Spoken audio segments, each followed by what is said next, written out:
While we wait for the Mueller report, we're getting new insight into what might be in store for the president's daughter and son-in-law. A new book paints a clearer picture of just how much influence Jared and Ivanka have in this Trump White House and just how entangled they are in the Russia investigation writ large. In fact, it was Jared Kushner who pushed the president to make the decision that ultimately led to Mueller's naming. The author, Vicky Ward, joins us in a moment. She writes, quote, Kushner was exposed by the media as someone who would almost certainly have an increasingly prominent role in the Russian collusion investigation. Not only had he met with Russian government officials or connected officials, but he had left those meetings off his security clearance forms. Steve Bannon and others noticed that Kushner became gung-ho about firing James Comey. Interesting point. We'll stop there. With us tonight, the aforementioned Vicky Ward, veteran journalist and author, editor-at-large at the Huffington Post, author of this new book, Kushner, Inc., Greed, Ambition, Corruption, The Extraordinary Story of Jared Kushner and Ivanka Trump. Thank you for coming on. I don't think most people trace Jared's involvement in the Comey matter, because absent the Comey matter, Jeff Sessions is still called Mr. Attorney General. There's no Mueller, and this is a different presidency.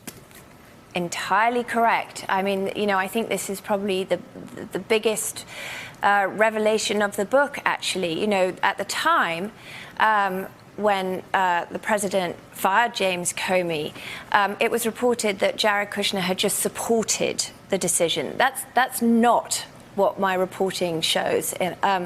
You know, what actually happened is that Jared, as you say, realized that the press had learned that he had had these meetings with a Russian ambassador, a Russian banker connected to the Kremlin, and he had not put them on his security clearance forms. And you know, very uncharacteristically, he made a sort of impassioned argument to the president in front of people. I mean, Jared's normal method of communicating with Trump is to sort of corner him quietly, which is really annoyed Reince Priebus, who was sort of trying to manage the place.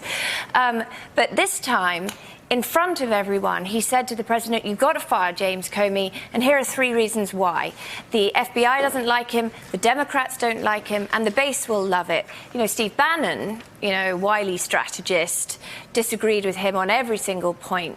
But, you know, Jared won the day. And to your point, Brian, you know, there lies, you know, Trump's catastrophic mistake. You can trace it back to there. Yeah. Charlie Kushner, who, stay with us here, was put in prison by the last sitting governor of New Jersey, Chris Christie. Charlie Kushner normally lives a private life, has written an op-ed in the Washington Post. Most believe it is because your book has come out. Jared's service, we'll quote from it, to the country has brought unprecedented scrutiny of the Kushner companies from the media and government investigators. We are happy to assist with all inquiries, but I must note that we are already voluntarily adhering to the strictest standards to avoid even the appearance of conflicts. You're smiling. Does that match?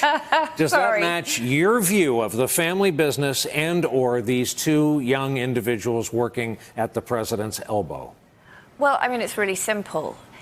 Every single security agency made the recommendation that Jared Kushner should not get a security clearance based on his conflicts of interest and his diplomatic naivete.